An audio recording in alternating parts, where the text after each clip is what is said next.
اور پھر ایک اور چیز کا میں خلاصہ کرتا ہوں کہ آج کل ہمارے اہل سنت کے صفوں میں ایک غلط فہمی پڑی ہوئی ہے، اور کچھ صاحب سمجھ لوگ، بولنے والے لوگ یہ غلط فہمی لوگوں میں ڈال رہے ہیں، عوام میں ڈال رہے ہیں کہ علی علی کہنا یہ شیعت ہے،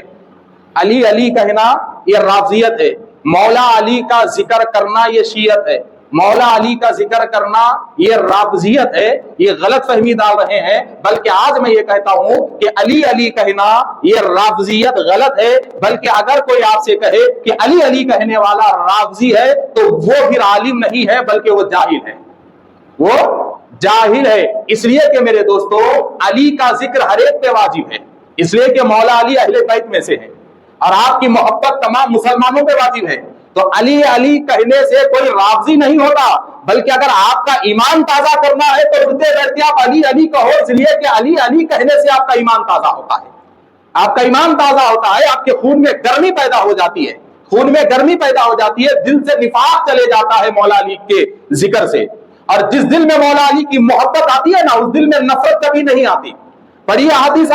نفرت اور علی کی محبت ایک جگہ کبھی نہیں آتی، منافقت اور علی کی محبت ایک جگہ کبھی جمع نہیں ہوتی میرے دوستو،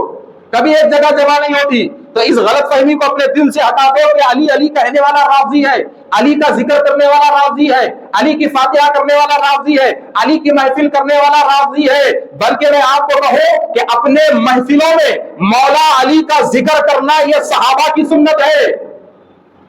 یہ بڑے پتے کی بات کہہ رہا ہوں میں کہ اپنے محفلوں میں، اپنے تنہائیوں میں، اپنے گھروں میں اور اپنی اولاد کے سامنے، اپنی نسلوں کے سامنے علی کا ذکر کرنا یہ رافضیت نہیں ہے، بلکہ اپنے گھروں میں، اپنے دوستوں میں مولا علی کا ذکر کرنا یہ صحابہ کی سنت ہے، یہ صحابہ کرام کا طریقہ ہے علی کے ذکر کو پھیلانا، مولا علی کی فضیلت کو پھیلانا۔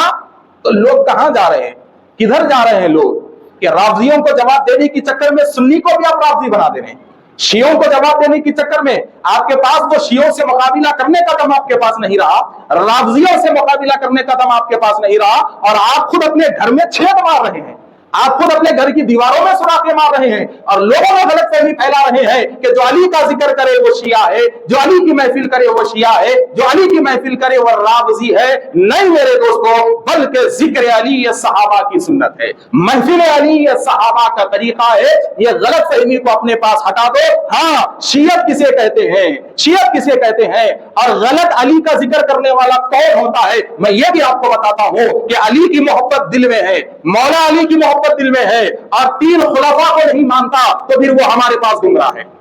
پھر وہ ہمارے پاس گمراہ ہے۔ علی کا ذکر کر رہا ہے اور حضرت عثمان غنی کا نفاق دل میں ہے تو پھر ہمارا اس سے کوئی تعلق نہیں ہے۔ مولا علی کا ذکر کر رہا ہے اور حضرت عمر سے اس کی دشمنی ہے، حضرت عمر کو برا بھلا بولتا ہے تو پھر اہل سنت سے ایسے شخص کا کوئی تعلق نہیں ہے۔ مگر علی کا ذکر کرنے والا ہے اور خلفاء کو بھی مانتا ہے، صحابہ کی بھی عزت کرتا ہے، تو پھر یاد رکھو میرے دوستو، اس کے دل کا معاملہ ہے کہ وہ تو سنی ہے مگر اس کا دل علی کی طرف زیادہ جھکا ہوا ہے، اس کا دل علی کی طرف زیادہ جھکا ہوا ہے۔ ایسے ہی اگر آپ حضرت ابوبکر صدیق کو چاہتے ہیں، حضرت ابوبکر صدیق کی فاتحہ کرتے ہیں، حضرت ابوبکر صدیق کا جشن مناتے ہیں، مگر مولا علی کے تعلق سے آپ کے دل میں نفاق ہے، تو پھر اہل سنت کو بھی ایسے شخص سے تعلق نہیں رکھنا چاہیے،